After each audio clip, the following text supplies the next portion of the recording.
Friends, ആ അക്കുന് class തുടങ്ങിയതിന് ശേഷം ഞാനും കണ്ണേന ഗൈസ് കുടുങ്ങിയത്. കാരണം ഞങ്ങൾ നേരത്തെ നീക്കണം, ഞങ്ങൾ നീച്ചാൽ മാത്രമാണല്ലോ ഞങ്ങളുടെ കുട്ടി നീക്കുള്ളൂ. അങ്ങനെ രാത്രി കിടക്കുമ്പോൾ അവൻ എന്തൊക്കെ സ്നാക്സ് ബോക്സിൽ വേണമെന്നൊക്കെ എന്നോട് പറഞ്ഞിരുന്നത് അതൊക്കെ റെഡിയാക്കി വെച്ചുവിടുക. കാരണം അവൻ പറഞ്ഞ ഐറ്റംസ് കൊടുത്തു വിടാതിരുന്നിട്ട് അവൻ സങ്കടപ്പെടേണ്ട. രാവിലെ തന്നെ അവൻ്റെ എല്ലാ ഐറ്റംസും ഒതുക്കി ഇതാക്കി അവനെയും കൊണ്ട് അവനോട് പറഞ്ഞിരുന്നത് 2 ദിവസം ഞാൻ അവൻ്റെ കൂടെ വേണം കേട്ടോ.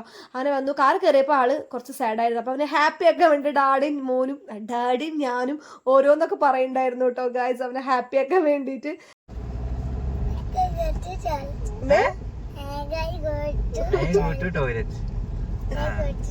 ഇനി അത് പറയാൻ കിട്ടിയില്ലെങ്കിൽ ഇനി പോവാതിരിക്കരുത് കേട്ടോ.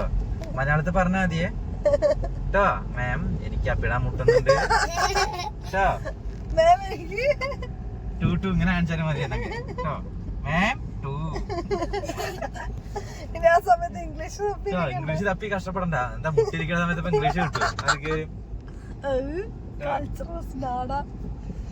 അങ്ങനെ ഞങ്ങൾ അവനെ ഹാപ്പി ആക്കിയിട്ട് സ്കൂളിലേക്ക് കൊണ്ടുവന്നു കേട്ടോ ഗൈസ്. അപ്പോൾ അവൻ ഭയങ്കര ഹാപ്പി ആക്കണ്ടോ, നിങ്ങൾക്ക് തന്നെ കണ്ടാൽ മനസ്സിലാവുണ്ടാവും. കാരണം അവൻ ആ ടെൻഷനൊക്കെ പോയിട്ട്, അല്ലെങ്കിൽ ഇന്ന് വലിയ ടെൻഷൻ ഇല്ലാന്ന് തോന്നി. ഞങ്ങൾ പുറത്തിരിക്കുന്നുണ്ട് എന്നുള്ളൊരു വിശ്വാസത്തിലാണ് ഞങ്ങളുടെ കുട്ടി ക്ലാസ് കയറിയിട്ടിരിക്കണം കേട്ടോ. ഞങ്ങളോട് പറഞ്ഞിട്ടുണ്ടായിരുന്നു പള്ളിയുടെ അവിടെ ഇരിക്കണം കേട്ടോ ഗൈസ്.